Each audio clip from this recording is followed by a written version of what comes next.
We're counting down the 16 most catastrophic evolutionary death traps that doomed prehistoric monsters. From outlandish defenses that were little more than false hope, to oversized weapons that backfired at the worst possible moment, each entry reveals how natural selection sometimes builds failure right into the blueprint. Expect brainpower mismatches, hazardous headgear, and show-off anatomy that sealed evolutionary fates. Some so bizarre, you'll wonder how these creatures survived in the first place. Which deadly adaptation wins the title of nature's biggest blunder?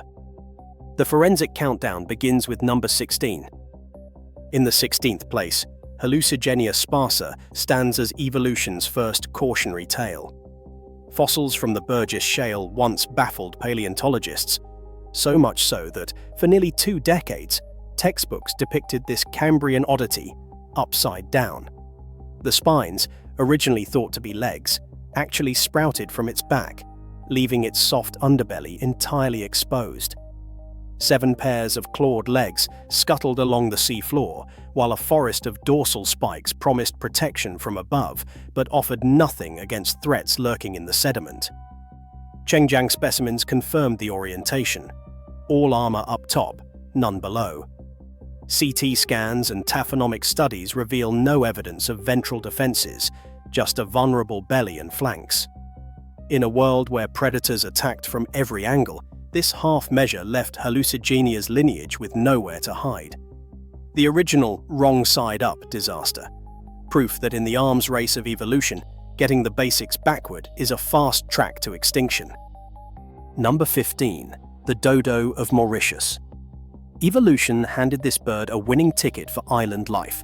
No wings worth using, no predators to fear, and a ground nesting habit that worked, until 1598.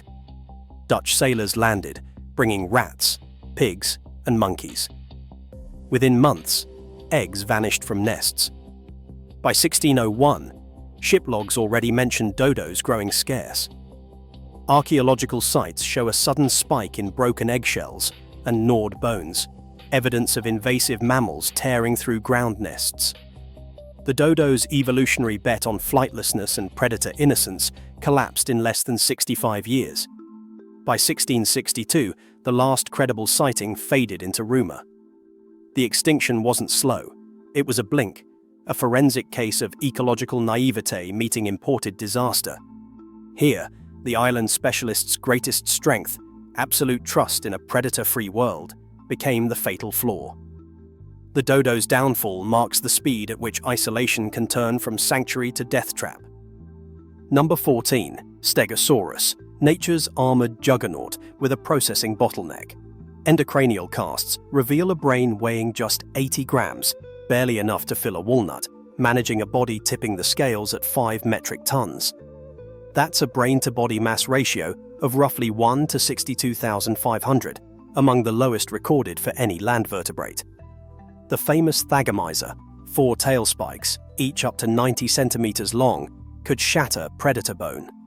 One Allosaurus vertebra bears a puncture wound matching Stegosaurus's arsenal, proof of defensive power in action. But CT scans and locomotion studies paint a slower picture. Top speeds between 5 and 7 kilometers per hour, with limited neural bandwidth for threat detection or rapid retaliation. The long-debunked myth of a second brain in the hips dissolves under modern analysis. The sacral cavity stored glycogen, not extra smarts. In the evolutionary arms race, Stegosaurus built the tank but forgot the command center. Number 13. The moa of New Zealand, giant among birds, and a masterclass in evolutionary overconfidence. Some individuals stood as tall as 3.6 meters, weighing over 230 kilograms, towering above the forest understory. For millennia, size meant safety. No native mammals, no real predators. Until Haast's eagle emerged, a raptor with a 3-meter wingspan and talons sharp enough to puncture leg bones. Osteological analysis reveals deep gouges and healed punctures in moa femurs, a forensic record of aerial ambush. But the real catastrophe arrived with humans around 1280 CE. Archaeological kill sites contain tens of thousands of butchered bones, cut and charred in layers less than 2 centuries old. Radiocarbon dating shows a population collapse by 1450, the giants erased in a blink. The final irony: as Moa vanished, so did their eagle, starved of its only prey. Here, the gamble on gigantism triggered a double extinction. Proof that in isolation, going big can be the quickest way to disappear. Number 12. Terror birds. Phorus racids ruled South America with a weaponized face.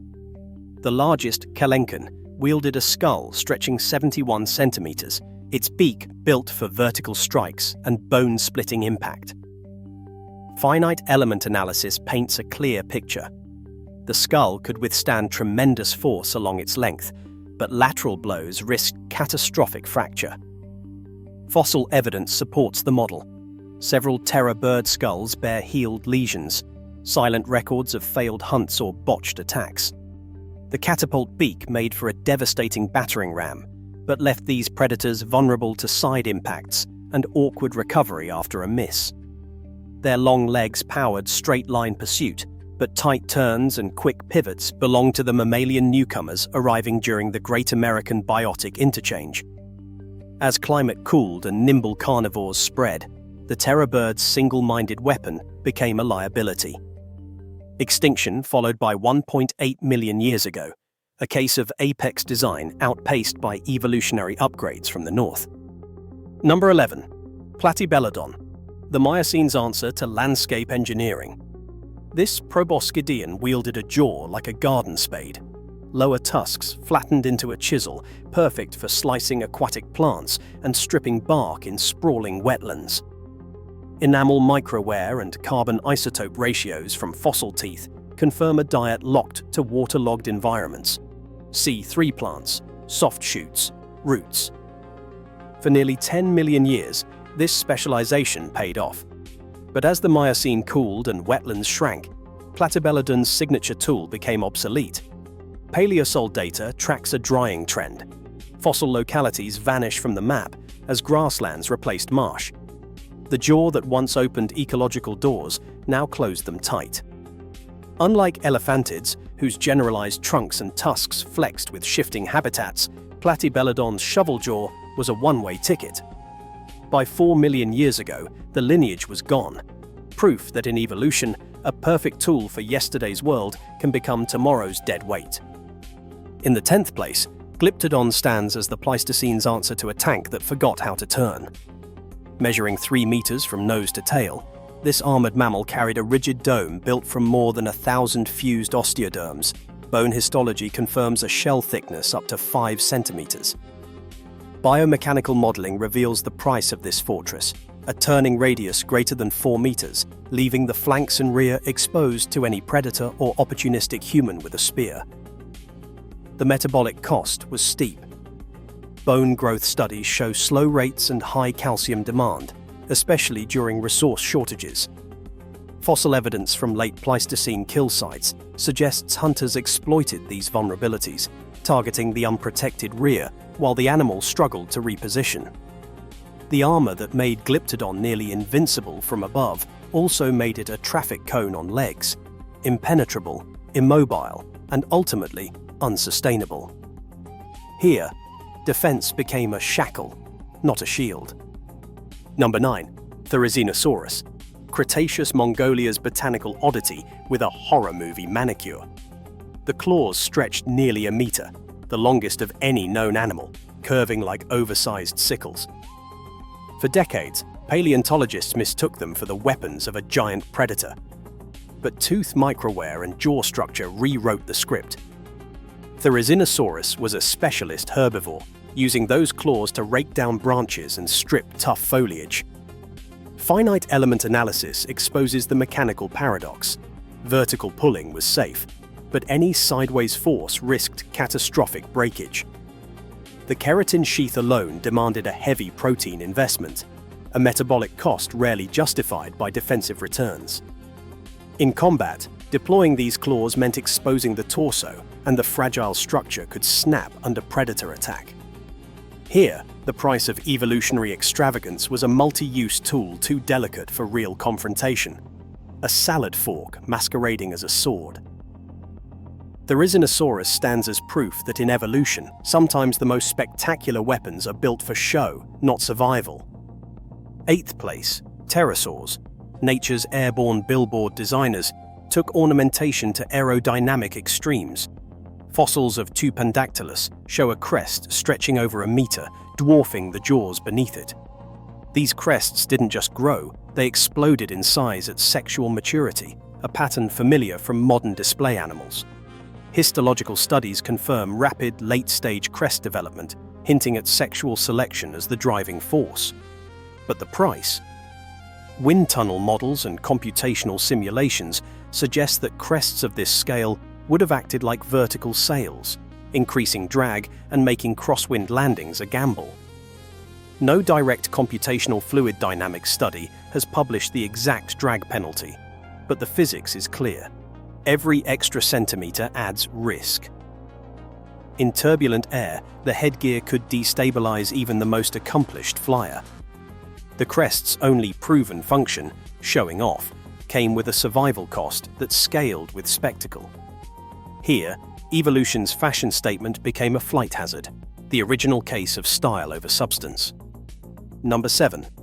Mammoths. Pleistocene icons with a spiral problem. Woolly mammoth tusks, some curling past 4.2 meters, record a lifetime of effort in each growth ring. These ivory spirals weren't just for show, they cleared snow, dueled rivals, and dug for buried roots.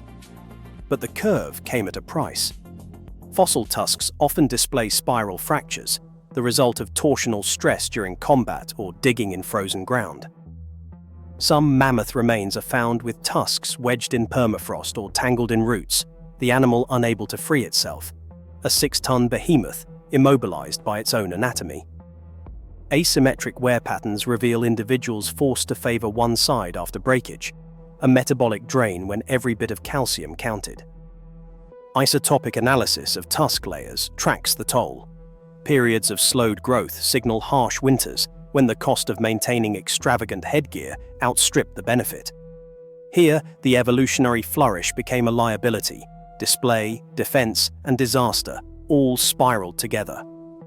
Number 6. Deinocheirus, paleontology's ultimate patchwork project. For decades, only its 2.4-meter arms surfaced from the Gobi, each bone hinting at a predator that never was. When the full skeleton finally emerged in 2014, the verdict was stranger than fiction. An 11-meter omnivore with a duckbill, a sail-backed hump, and feet built for mud, not speed. Histological analysis of limb bones reveals dense, weight-bearing structure, well suited for wading through late Cretaceous floodplains, but not for sprinting or grappling. The arms, massive yet oddly jointed, likely raked aquatic plants and disturbed prey, while the bill strained mouthfuls of soft vegetation. Isotope analysis of fossilized bone confirms a diet spanning fish, plants, and small vertebrates, jack of all trades, master of none. But in a shifting landscape, this Frankenstein anatomy proved inflexible. When wetlands vanished, the sum of borrowed parts offered no escape route. Deinocheirus stands as a case study in cumulative specialization, survival by accident, extinction by design. In the 5th place, Smilodon fatalis stands as the Pleistocene's most spectacular case of weaponized fragility. Saber teeth stretching up to 28 centimeters gave this cat a killing edge, literally. Micro-CT scans of La Brea specimens reveal a sobering pattern. Roughly 5.5% of adult skulls show catastrophic saber fractures, snapped clean at the gum line. Finite element analysis paints the risk in vivid detail. These blades could pierce a mammoth's throat, but failed under sideways stress or twisting prey. Once broken, a saber never regrew. Healed sockets in the fossil record often coincide with malnutrition, arthritis, and stunted bone growth, evidence of predators forced to starve or scavenge after losing their primary weapon. The evolutionary gamble was precision over durability, a design that demanded perfection with every strike. Here, the price of a single mistake was not just a broken tooth, but a slow collapse into extinction. In Smilodon, evolution built the perfect blade and set the trap with its own fragility. Number 4. Dimetrodon, the Permian's apex predator with a sail that outlived its usefulness.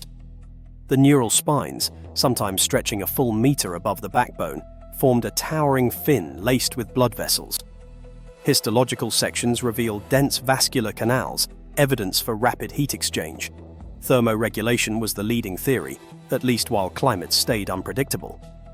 But mechanical stress tests on fossilized spines tell a more cautionary story. The sail's elongated architecture created weak points, prone to fracture under even moderate side impact. In life, the sail may have doubled as a billboard for intimidation or sexual display, but its costs were steep. Every centimeter demanded extra bone, blood supply, and metabolic investment. As the early Permian turned drier and competition sharpened, such a fragile, resource-hungry structure became a liability. Dimetrodon's sail stands as a monument to evolutionary overreach, a multi-purpose ornament that couldn't weather a changing world. Coming to the top 3, Megalodon, once the undisputed super-predator of ancient seas, faced extinction not from dietary rigidity, but from a fatal bottleneck at the nursery. Zinc isotope analysis of fossilized teeth, specifically delta 66 zinc values, reveals a flexible, top-tier predator. Megalodon fed at the highest trophic levels, overlapping with early great white sharks. This geochemical evidence upends the myth of a strict whale-only diet.